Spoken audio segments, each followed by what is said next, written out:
জুলাই বিপ্লবের অগ্রনায়ক সার্জিস আলম বক্তব্য রাখছেন। সার্জিস আলম। বাংলাদেশ জাতীয় নাগরিক পার্টি 1947, 1952, 1971, 1971 পরে এই একবিংশ শতাব্দীতে নতুন আরেকটি অধ্যায় 2024।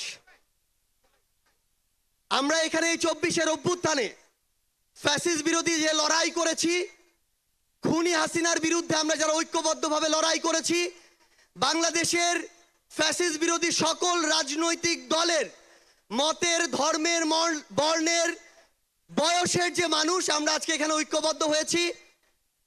আমরা প্রথমেই কৃতজ্ঞতা জানাতে চাই বাংলাদেশের ফ্যাসিস্ট বিরোধী লড়াইয়ের যত রাজনৈতিক দল ছিল যারা আজকে এখানে উপস্থিত হয়েছেন, আপনাদের প্রতি আমাদের অন্তরের অন্তঃস্থল থেকে কৃতজ্ঞতা।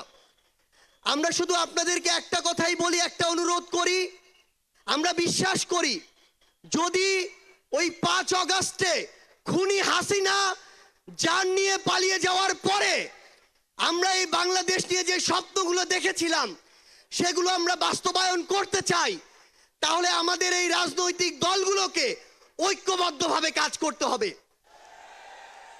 আমাদের যে কোনো একটি বিষয়ের পক্ষে বিপক্ষে কথা থাকবে, যুক্তি তর্ক থাকবে, কিন্তু দিন শেষে যেটা দেশের জন্য, দেশের মানুষের জন্য মঙ্গলকর, আমরা সবাই যেন সেটাতে ঐক্যবদ্ধ হতে পারি।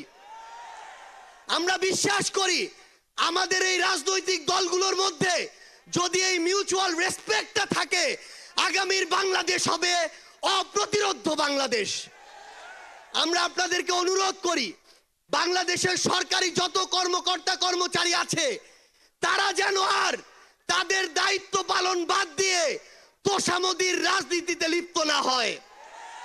আমরা অনুরোধ করি বাংলাদেশ পুলিশ নামক যেই প্রতিষ্ঠানটিকে খুনি হাসিনা ধ্বংস করে দিয়েছে সেই প্রতিষ্ঠানটি যেন কাজের মাধ্যমে তার গৌরবটি আবার ফিরিয়ে আনে।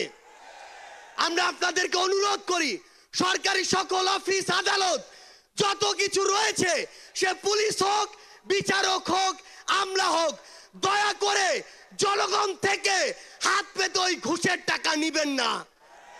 দয়া করে জনগণের জন্য, জনগণের সাথে সামান্য স্বার্থের জন্য এই অন্যায়গুলো করবেন না। আমরা আপনাদের সামনে অনুরোধ করতে চাই এই রাষ্ট্রীয় প্রতিষ্ঠানগুলোকে খুনি হাসিনা নিজ হাতে ধ্বংস করে দিয়ে গিয়েছে।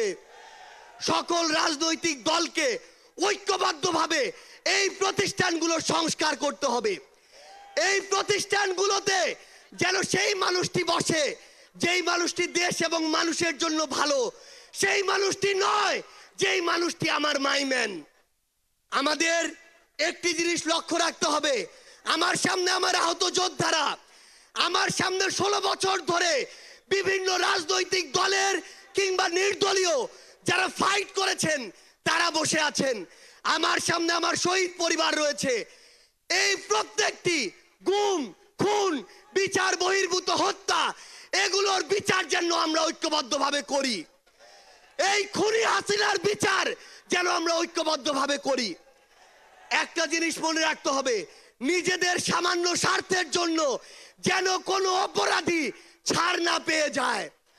কোনো অপরাধীর জন্য সুপারিশ নিয়ে আমরা যেন থানায় না যাই। কোনো অপরাধীর জন্য সুপারিশ নিয়ে আমরা যেন কোনো বিচারকের কাছে না যাই। এই নতুন বাংলাদেশে ধ্বজভঙ্গ ওই শিক্ষার সিস্টেমগুলো, এই কারিকুলামগুলো আমাদেরকে ঠিক করতে হবে। এই বাংলাদেশকে বাংলাদেশপন্থী হিসেবে গড়ে তুলতে হবে। আমরা আপনাদের কাছে অনুরোধ করি আগামীর যে বাংলাদেশ আমরা স্বপ্ন দেখি, সকল রাজনৈতিক দল যদি ছোট ছোট স্বার্থগুলোকে এক পাশে রেখে ঐক্যবদ্ধভাবে কাজ করি তাহলে সেগুলো আমরা বাস্তবায়ন করতে পারবো। এই মঞ্চ থেকে আমরা যেন এই শপথটুকু নিয়ে যাই, এই ছোট্ট জীবন সৃষ্টিকর্তা যাদেরকে গুরুত্বপূর্ণ দায়িত্বগুলোতে রেখেছেন এগুলো তাদের কাছে আমানত স্বরূপ। আমরা যেন এই ছোট্ট জীবনে এত বড় দায়িত্বের আমানতগুলো দয়া করে খেয়ানত না করি।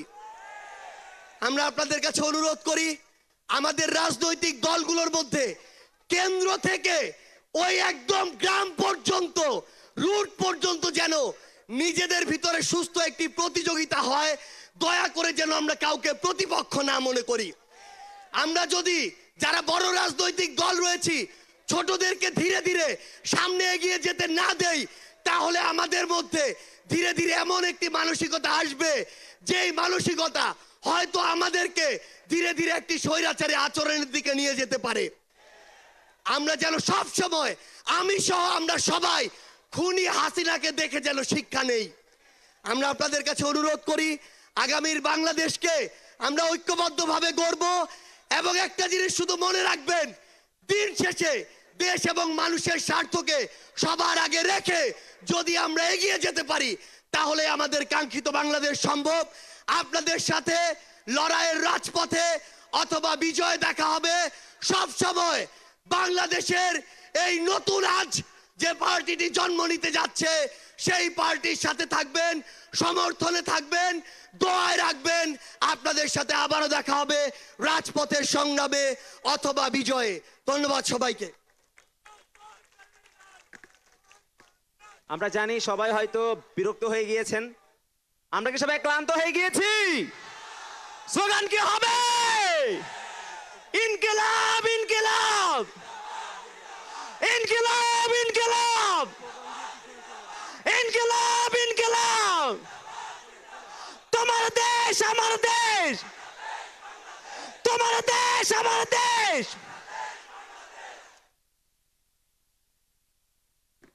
এ পর্যায়ে আমাদের যে এতক্ষণের আকাঙ্ক্ষিত যে ঘোষণা, যে কথা, সেই বিষয়গুলো নিয়ে এবং সেই কাঙ্ক্ষিত মানুষটিকে আমাদের মঞ্চে ডেকে নিবেন, যিনি